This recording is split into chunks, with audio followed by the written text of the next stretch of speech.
പ്രിയപ്പെട്ട പ്രേക്ഷകരെ, താമരശ്ശേരിയിലെ കുട്ടിയുടെ വാർത്ത ഇന്ന് പത്രങ്ങളിൽ ചിലതിൽ വന്നിട്ടുണ്ട്. രാത്രി 12:30 കൂടിയാണ് മരണം സ്ഥിരീകരിച്ചത്. അതടക്കം പ്രധാനപ്പെട്ട ചില വാർത്തകളുണ്ട്. വളരെ വേഗം ഞാൻ പ്രധാനപ്പെട്ട വാർത്തകളൊന്ന് പ്രേക്ഷകരെ അറിയിക്കാം. അതിനുശേഷം നമുക്ക് താമരശ്ശേരിയിലേക്കൊന്ന് പോകണം. റിപ്പോർട്ടറിന്റെ വാർത്താ സംഘങ്ങൾ അവിടെ തുടരുന്നുണ്ട്. താമരശ്ശേരിയിൽ വിദ്യാർത്ഥികൾ തമ്മിലടിച്ചു, തലക്കിടിയേറ്റ 10ാം ക്ലാസ്സുകാരൻ മരിച്ചു എന്ന് മാതൃഭൂമി ആ വാർത്ത നൽകുന്നുണ്ട്. എന്നാൽ മനോരമയുടെ തലക്കെട്ട് ഇത് അവസാനിപ്പിച്ചേ തീരൂ എന്നാണ്. കേരളത്തിലെ 3 ഇടങ്ങളിൽ നടന്ന 3 സംഭവങ്ങൾ 3ലും ഉൾപ്പെട്ടിട്ടുള്ളത് കുട്ടികളാണ്. സമാനമായ വേറെയും സംഭവങ്ങൾ ഓരോ ദിവസവും നമ്മൾ കേൾക്കുന്നു. ഇതിന് അറുതി വരുത്തിയേ പറ്റൂ എന്ന് പത്രം ആദ്യ പേജിൽ തന്നെ പറയുന്നുണ്ട്. അതിനായി നമ്മൾ ഭരണ സംവിധാനവും നിയമപാലകരും അധ്യാപകരും രക്ഷിതാക്കളും വിദ്യാർത്ഥി സംഘടനകളും സന്നദ്ധ പ്രവർത്തകരും ഒരുമിച്ചിറങ്ങേണ്ട സമയമായി കൂട്ടരെ.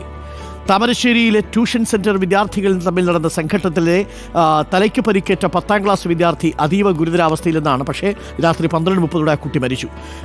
Elettil MJ higher secondary school വിദ്യാർത്ഥി മുഹമ്മദ് ഷഹബാസിനാണ് പരിക്കേറ്റത്. ഞായറാഴ്ച ട്യൂഷൻ സെൻറ്ററിലെ യാത്രയയപ്പ് പരിപാടിയിലുണ്ടായ പ്രശ്നങ്ങളുടെ തുടർച്ചയായി വ്യാഴാഴ്ച വൈകിട്ട് ടൗണിൽ വെച്ച് വിദ്യാർത്ഥികൾ ഏറ്റുമുട്ടുകയായിരുന്നു. MJ ഹയർ സെക്കൻഡറി സ്കൂൾ കുട്ടികൾ ഡാൻസ് കളിക്കുമ്പോൾ താമരശ്ശേരി ഹയർ സെക്കൻഡറി സ്കൂളിലെ ഏതാനും കുട്ടികൾ കൂവിയതാണ് പ്രശ്നങ്ങൾക്ക് തുടക്കം. കൂവിയതിന് പകരം വീട്ടാൻ വാട്സപ്പ് ഗ്രൂപ്പ് ഉണ്ടാക്കി കൂടുതൽ കുട്ടികളെ വിളിച്ചു വരുത്തിയാണ് അടിക്കാനെത്തിയത്. ട്യൂഷൻ സെന്റർ വിദ്യാർത്ഥിയല്ലാത്ത ഷഹബാസിനെ സുഹൃത്താണ് വീട്ടിൽ നിന്ന് കൊണ്ടുപോയതെന്ന് പിതാവ് സ്ഥിരീകരിച്ചിട്ടുണ്ട്. പുറമെ കാര്യമായ പരിക്കുകളൊന്നുമില്ലാതിരുന്ന ഷഹബാസ് രാത്രി ഛർദ്ദിച്ചതോടെയാണ് വീട്ടുകാർ താലൂക്ക് ആശുപത്രിയിൽ എത്തിക്കുന്നതും നില വഷളായതിനെ തുടർന്ന് മെഡിക്കൽ കോളേജിലേക്ക് മാറ്റുന്നതും. അക്രമവുമായി ബന്ധപ്പെട്ട് താമരശ്ശേരി സ്കൂളിലെ 10ാം ക്ലാസ് വിദ്യാർത്ഥികളായ 5 പേരെ പോലീസ് കസ്റ്റഡിയിലെടുത്ത് കോഴിക്കോട് ജുവനൈൽ ജസ്റ്റിസ് ബോർഡിന് മുന്നിൽ ഹാജരാക്കി. പ്രായപൂർത്തിയാവാത്തതിനാൽ ഇവരുടെ പേര് വെളിപ്പെടുത്താൻ നമുക്കും കഴിയില്ല. മരിച്ചുപോയ കുട്ടിയുടെ പേര് ഷഹബാസ് എന്നാണ്. അതേസമയം തന്നെ 10ാം ക്ലാസ്സുകാരുടെ യാത്രയയപ്പ് ഒരു ലഹരി പാർട്ടിയാക്കി മാറ്റാൻ ചിലർ ശ്രമിച്ചു. KK സമീർ എന്ന് പറയുന്നയാൾ അവർക്ക് കഞ്ചാവ് വിതരണം ചെയ്യാൻ വന്നു. 10ാം ക്ലാസ്സിൽ പഠിക്കുന്ന കുട്ടികളുടെ സെൻഡ് ഓഫ് പാർട്ടിയിലാണ്. തിരുവനന്തപുരത്ത് സഹപാഠികളുടെ ക്രൂരമർദ്ദനമേറ്റ വെള്ളറട വാഴിച്ചിൽ ഇമ്മാനുവൽ കോളേജ് 1ാം വർഷ BCom വിദ്യാർത്ഥി SR ആർഷിദ് മെഡിക്കൽ കോളേജ് ആശുപത്രിയിൽ ചികിത്സയിലാണ് എന്ന വാർത്തയും ഇന്നലെ റിപ്പോർട്ട് ചെയ്തു. 3 ഇടങ്ങളിൽ നിന്ന് ഇന്നലെ വന്ന വാർത്തകൾ നമ്മളെ ഞെട്ടിക്കുന്നതായിരുന്നു. ഒന്ന്, തിരുവനന്തപുരത്ത് വാഴിച്ചിലിൽ ഇമ്മാനുവൽ കോളേജിൽ വിദ്യാർത്ഥിക്ക് പരിക്കേറ്റത്. 2, കാസർഗോഡ് നഗരത്തിലെ പ്രധാന സ്കൂളിലെ 10ാം ക്ലാസ് വിദ്യാർത്ഥികൾക്കിടയിൽ ലഹരി വിതരണം ചെയ്യാൻ കൊണ്ടുവന്നത്. ഒപ്പം താമരശ്ശേരിയിൽ ട്യൂഷൻ സെന്ററിൽ നടന്ന സംഘർഷവുമായി ബന്ധപ്പെട്ട് വിദ്യാർത്ഥി മരിച്ചത്. ഈ 3 വാർത്തകളും വളരെ ഞെട്ടിക്കുന്ന വാർത്തകളായിരുന്നു എന്നുള്ളതാണ്. മറ്റൊരു പ്രധാനപ്പെട്ട ഫോട്ടോ മലയാള മനോരമയുടെ ആദ്യ പേജിലുള്ളത് ചിരി തുടരും എന്ന അടിക്കുറിപ്പോടുകൂടി ഹൈക്കമാൻഡുമായുള്ള ചർച്ചകൾക്ക് ശേഷം കോൺഗ്രസ് ദേശീയ ആസ്ഥാനമായ ഡൽഹി ഇന്ദിരാഭവന് മുന്നിൽ നേതാക്കളായ രമേശ് ചെന്നിത്തല, K സുധാകരൻ, VD സതീശൻ എന്നിവർ. ആ ചിത്രങ്ങൾ തന്നെ നമ്മളോട് ചിലത് പറയുന്നുണ്ട്. ആ ചിരി നേരത്തെ ഉണ്ടായിരുന്നില്ല എന്നാണല്ലോ ചിരി തുടരും എന്ന് പറയാനുള്ള പ്രധാനപ്പെട്ട കാര്യവും. ഐക്യ സന്ദേശവുമായി കോൺഗ്രസ്, പാർട്ടി ലൈൻ വിട്ടാൽ കർശന നടപടി എന്നാണ് വാർത്ത. KPCC നേതൃമാറ്റ വിഷയം ചർച്ചയായില്ല.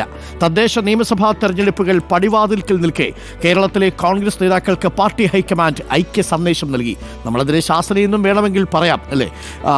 മാതൃഭൂമിയിലേക്ക് എത്തിയാൽ പ്രധാനപ്പെട്ട വാർത്ത, ഉയർന്ന പെൻഷൻ അപേക്ഷിച്ചവരിൽ അയോഗ്യരാക്കപ്പെട്ടവർ 7 ലക്ഷം പേരുണ്ട് എന്നാണ് പറയുന്നത്.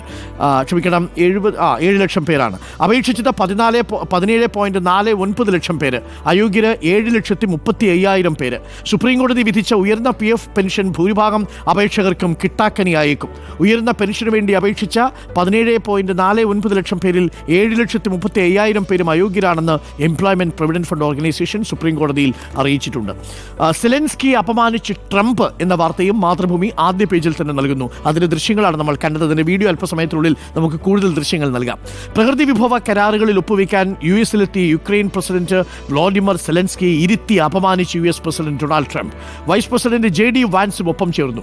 വെടിനിർത്തലിനായി റഷ്യയോട് വിട്ടുവീഴ്ച ചെയ്യണമെന്ന് ട്രംപ് പറഞ്ഞു. കരാറുണ്ടാക്കൂ, അല്ലെങ്കിൽ US പിന്തുണയ്ക്കില്ല എന്നായിരുന്നു ഭീഷണി.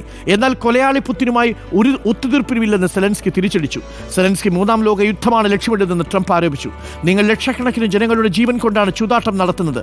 നിങ്ങൾ ചെയ്യുന്നത് അമേരിക്കയെ സംബന്ധിച്ചിടത്തോളം അങ്ങേയറ്റം അനാദരവാണെന്ന് ട്രംപ് പറഞ്ഞു. 3 വർഷത്തെ യുദ്ധത്തിൽ US യുക്രൈൻ അകമഴിഞ്ഞ പിന്തുണ നൽകിയതിന് വേണ്ടത്ര നന്ദി കാണിക്കുന്നില്ലെന്ന് വാൻസും കുറ്റപ്പെടുത്തി. വാഗ്വാദങ്ങൾക്കൊടുവിൽ കരാറിൽ ഒപ്പിടാതെ സെലൻസ്കി വൈറ്റ് ഹൗസിൽ നിന്ന് മടങ്ങി. സമാധാന കരാർ ഉണ്ടാക്കാൻ തയ്യാറായാൽ മടങ്ങി വരൂ എന്നായിരുന്നു അതിനോടുള്ള ട്രംപിന്റെ പ്രതികരണം. ട്രംപും സെലൻസ്കിയും തമ്മിൽ ഏറ്റുമുട്ടിയത് അസാധാരണമായൊരു കാഴ്ചയായിരുന്നു വൈറ്റ് ഹൗസിൽ. മറ്റൊരു പ്രധാനപ്പെട്ട വാർത്ത ഉള്ളത് ഉത്തരാഖണ്ഡിലെ രക്ഷാപ്രവർത്തനത്തിന്റെ ദൃശ്യങ്ങളാണ് മാതൃഭൂമിയിലുള്ളത്. മരവിക്കാത്ത ദൗത്യം എന്ന തലക്കെട്ടിൽ ഉത്തരാഖണ്ഡിലെ ചമോലി ജില്ലയിലെ മാണ ഗ്രാമത്തിലുണ്ടായ ഹിമപാതത്തിൽ കുടുങ്ങിയവർക്കായുള്ള രക്ഷാപ്രവർത്തനം പുരോഗമിക്കുന്നു. ഇന്ത്യ ടിബറ്റ് അതിർത്തി മേഖലയിൽ ബോർഡർ റോഡ് ഓർഗനൈസേഷൻ ക്യാമ്പിലെ 57 നിർമ്മാണ തൊഴിലാളികളാണ്. കനത്ത മഞ്ഞിടിച്ചിലിൽ അവർ താമസിച്ചിരുന്നത് ഈ കണ്ടെയ്നറുകളിലായിരുന്നു. ആ വലിയ കണ്ടെയ്നറുകളുണ്ടല്ലോ, ആ കണ്ടെയ്നറുകളിലേക്ക് മഞ്ഞ് വന്ന് വീഴുകയായിരുന്നു. അതിൽ 25 പേർ ഇപ്പോഴും കുടുങ്ങിക്കിടക്കുന്നു. 57-ൽ 32 പേരെ മാത്രമാണ് രക്ഷപ്പെടുത്തിയത് എന്നാണ് പത്രവും റിപ്പോർട്ട് ചെയ്യുന്നത്. സംസ്ഥാനങ്ങൾക്കുള്ള നികുതി വിഹിതം വെട്ടാൻ കേന്ദ്രം വീണ്ടും വെട്ടലോ. കേരളം ഉൾപ്പെടെയുള്ള സംസ്ഥാനങ്ങൾക്ക് തിരിച്ചടിയാകും. സംസ്ഥാനങ്ങൾക്കുള്ള കേന്ദ്ര നികുതി വിഹിതം നിലവിലെ 41-ൽ നിന്ന് 40% കുറയ്ക്കാനുള്ള കേന്ദ്ര നീക്കം ധനപ്രതിസന്ധിയിൽ ഞെരുങ്ങുന്ന കേരളം അടക്കമുള്ള സംസ്ഥാനങ്ങൾക്ക് തിരിച്ചടിയാകും എന്നുകൂടി പത്രം പറയുന്നുണ്ട്. അപ്പോൾ ഇതൊക്കെയാണ് പ്രധാനപ്പെട്ട വാർത്തകളുള്ളത്.